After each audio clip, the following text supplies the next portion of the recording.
yakışır mı sevene? İkrarında durmamak yar yar, yakışır mı sevene? Öyle küskün bakma yar yar yar, dargınmışsın sen bana yar yar. Senden başka kim var yar yar, durmam ben sana.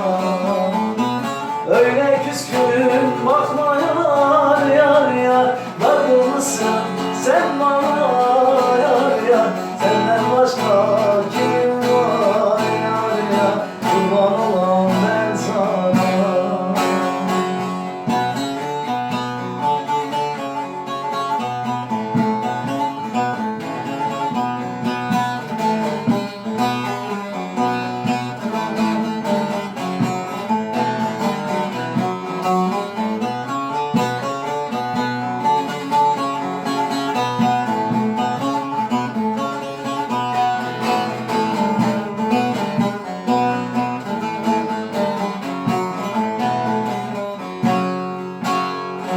Unutmuşum ömrümü, harcamışım yoluna. Sitemlidir sözlerin yar yar, dokur yar canıma. Sitemlidir sözlerin yar yar, dokur yar canıma.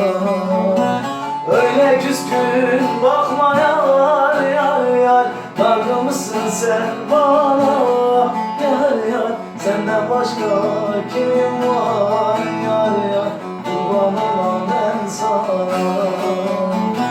Öyle küskün bakma yar yar yar, dargınmışsın sen bana yar yar. Senden başka kim var yar yar, kurban olan ben sana.